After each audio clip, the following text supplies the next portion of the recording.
Expertise നിലവിലുണ്ട്. ഇഷ്ടംപോലെ ആൾക്കാർ ഈ പൊതുജന രംഗത്തൊക്കെ തന്നെ നല്ല ക്വാളിറ്റിയുള്ള ഇവിടെ എല്ലാ സ്ഥലത്തും പഠിച്ചിട്ടുള്ള ആൾക്കാരും നമുക്കുണ്ട്.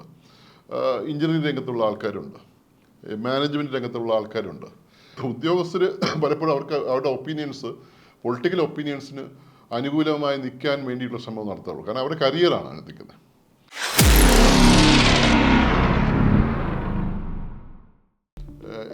ഞാൻ നേരത്തെ പറഞ്ഞ പോലെ രണ്ട് അപ്രോച്ച് നമ്മുടെ മിഷണറി ആയിട്ടുള്ള ലെജൻഡറി ആയിട്ടുള്ള ആൾക്കാരും അവർ വന്നു പോകുമ്പോഴുണ്ടാകുന്ന മാറ്റങ്ങൾ തീർച്ചയായിട്ടും വളരെ ഇമ്പാക്റ്റ്ഫുൾ ആണ്. കാരണം ഒരൊറ്റ മനുഷ്യന് പ്രത്യേകിച്ച് എടുക്കാൻ പറ്റുന്ന തീരുമാനമായിട്ടാണ് വരുന്നത്. പക്ഷേ നമുക്ക് ആക്ച്വലി വേണ്ടത് എന്താണെന്നുള്ള ഒരു ക്വസ്റ്റ്യൻ അവശേഷിക്കുന്നുണ്ട്. അത് അങ്ങനെ ലെജൻഡറി ആയിട്ടുള്ള ആൾക്കാർ എങ്ങനെ കൊണ്ടുവരാം എന്നാണോ ആലോചിക്കേണ്ടത്, അതോ നമുക്കിപ്പോൾ ആക്ച്വലി നമ്മുടെ സ്ഥലത്ത് സമൂഹത്തിനകത്ത് ഉള്ള ആൾക്കാർ ആരും മോശപ്പെട്ട ആൾക്കാരൊന്നുമില്ല, അവരെ സംഘടിപ്പിച്ചുകൊണ്ട് ഈ പറയുന്ന പല ഒപ്പീനിയൻസ് എടുത്തുകൊണ്ട് ഒരു കൺസെൻസസോ അല്ലെങ്കിൽ പുതിയ ഐഡിയാസോ ഒക്കെ ബ്രെയിൻ സ്റ്റോമിങ്ങോ ഒക്കെ നടത്തി മുന്നോട്ട് കൊണ്ടുപോകാൻ പറ്റുന്ന ഒരു നേതൃത്വമാണോ വേണ്ടതെന്നുള്ളതാണ്. ഇത് രണ്ടും തമ്മിൽ ഇത് എപ്പോഴും അവൈലബിൾ ആയിട്ടുള്ള സാധനമാണ്. ഞാൻ പറഞ്ഞ ഒരു സമൂഹത്തിനകത്ത് മൊത്തം എന്തായാലും നമ്മൾ വിചാരിക്കുന്ന പോലെയല്ല, എക്സ്പെർട്ടൈസ് നിലവിലുണ്ട്. ഇഷ്ടംപോലെ ആൾക്കാർ ഈ പൊതുജന രംഗത്തൊക്കെ തന്നെ നല്ല ക്വാളിറ്റിയുള്ള ഇവിടെ എല്ലാ സ്ഥലത്തും പഠിച്ചിട്ടുള്ള ആൾക്കാരും നമുക്കുണ്ട്. എഞ്ചിനീയറിംഗ് രംഗത്തുള്ള ആൾക്കാരുണ്ട്, മാനേജ്മെൻറ്റ് രംഗത്തുള്ള ആൾക്കാരുണ്ട്. അപ്പോൾ ഇവരെല്ലാവരെയും വിളിച്ച് ഒരു കറക്റ്റ് കോമ്പിനേഷൻ അതിനകത്ത് വേണമെന്നുള്ളതാണ്.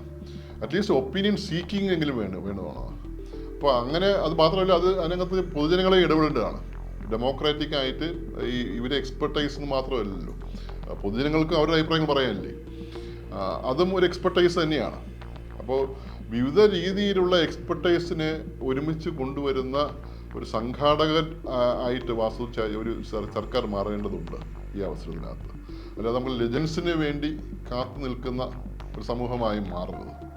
നമുക്ക് മുന്നോട്ട് പോകാനുള്ള എക്സ്പെർട്ടൈസ് ഉണ്ട്, അതിനുള്ള കേപ്പബിൾ ആയിട്ടുള്ള ആൾക്ക്, പ്രത്യേകിച്ച് ഈ സമയത്തൊക്കെ ഇഷ്ടംപോലെ ആൾക്കാരുണ്ട്. ഒരൊറ്റ ആളെ മാത്രം തിരഞ്ഞു പിടിച്ച് നിങ്ങളാണ് അതിൻ്റെ ഉത്തരവാദിത്വം എന്ന് പറഞ്ഞിട്ട് മാറ്റി നിർത്തുന്നതല്ല ചെയ്യേണ്ടത്.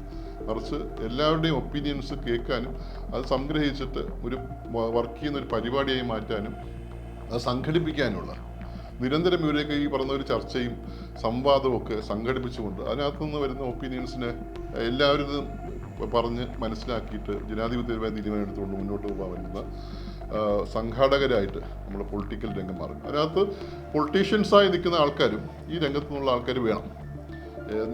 ഞാൻ നേരത്തെ ഉദ്യോഗസ്ഥരും പൊളിറ്റീഷ്യൻസും ഡിഫറൻ്റ് ആണ്. ഉദ്യോഗസ്ഥർ പലപ്പോഴും അവരുടെ ഒപ്പീനിയൻസ് പൊളിറ്റിക്കൽ ഒപ്പീനിയൻസിന് അനുകൂലമായി നിൽക്കാൻ വേണ്ടിയിട്ടുള്ള ശ്രമം നടത്തുള്ളൂ. കാരണം അവരുടെ കരിയറാണ് നിൽക്കുന്നത്. ഈ പറഞ്ഞ നിലവിലുള്ള പൊളിറ്റിക്കൽ ഒപ്പീനിയനുമായിട്ടോ പൊളിറ്റിക്കൽ അജണ്ടയുമായിട്ടോ പൊളിറ്റിക്കൽ പോളിസീസുമായിട്ടോ എതിരായിട്ട് നിൽക്കുന്ന അല്ലെങ്കിൽ വ്യത്യസ്തമായ അഭിപ്രായമുള്ളവർ പലപ്പോഴും മിണ്ടത്തില്ല. പക്ഷേ ഒരു പൊളിറ്റിക്കൽ അന്തരീക്ഷത്തിനകത്ത് വേറെ പല എക്സ്പേർട്സും ഈ പറഞ്ഞ ഇതേ രംഗത്തുള്ള എക്സ്പേർട്സ് ഉണ്ടെങ്കിൽ ആ എക്സ്പെർട്ടൈസിൻ്റെ ഒരു അക്കാഡമിക് രംഗത്തിൻ്റെ ഒരു മികവെങ്കിലും അവർക്ക് പറയേണ്ടി വരും. അത് ആ കൂടെ നിൽക്കുന്നവർ കേൾക്കേണ്ടി വരും. അത് ഇങ്ങനൊരു വാല്യൂ കൊടുക്കേണ്ടി വരും. അപ്പോൾ അത് ശരിയാണല്ലോ, നമ്മൾ മൊത്തമായി മുന്നോട്ട് പോകണമല്ലോ. അല്ലാതെ ഇപ്പോഴുള്ള പൊളിറ്റിക്കൽ ഒരു ഷോർട്ട് സൈറ്റ്നെസ്സിനെ അതിനെ മാത്രം അതിനെ മാത്രം നമുക്ക് സാറ്റിസ്ഫൈ ചെയ്യാൻ പറ്റുന്ന ഒരു സൊല്യൂഷനല്ല ഇത്. ദീർഘകാലത്തേക്കുള്ള സൊല്യൂഷൻസും ഈ പറഞ്ഞ അല്ലാതെ ഷോർട്ട് സൈറ്റഡ് ആയിട്ടുള്ള സൊല്യൂഷൻസ് ഉണ്ടായിക്കഴിഞ്ഞാൽ അതുണ്ടാകുന്ന ദൂരവ്യാപകമായ ഫലങ്ങളൊക്കെ തിരിച്ചറിയാൻ വാസ്തവത്തിൽ പൊളിറ്റിക്കൽ രാഷ്ട്രീയ പാർട്ടികൾക്കകത്തും രാഷ്ട്രീയ രംഗത്തും തീർച്ചയായിട്ടും വിവിധ മേഖലകളിലുള്ള ആൾക്കാർ കടന്നു വരേണ്ടതുണ്ട്. അത് ഇല്ലാതെ പോകുമ്പോൾ തീർച്ചയായിട്ടും അതിനൊരു നഷ്ടം സംഭവിക്കുന്നുണ്ട്. അച്യുതമേനോനും ബാക്കിയുള്ള പറഞ്ഞ ഒത്തിരി പേര് നമുക്ക് എടുത്തു കാണിക്കാൻ EMS ഒക്കെ എടുത്ത് കാണിക്കാൻ കഴിയും. പക്ഷേ മാറിയ സാഹചര്യത്തിൽ ഇപ്പോൾ പുതിയ ലോകക്രമവും പുതിയ രീതികളും എല്ലാം പറഞ്ഞ നമ്മുടെ ടെക്നോളജി അടക്കം മാറിക്കഴിഞ്ഞു. തീർച്ചയായും ഇതൊക്കെ സംഘടിപ്പിക്കാനുള്ള സൗകര്യം വളരെ കൂടുതലാണ്. ഒരാളുടെ എക്സ്പെർട്ടൈസിനെ കാട്ടിയും കുറേ പേരുടെ എക്സ്പെർട്ടൈസും അതിൻ്റെ ഉണ്ടാകുന്ന കൺസെൻസസിനുമാണ് വില കൊടുക്കേണ്ടതെന്നാണ് എൻ്റെ ഒരു അഭിപ്രായം.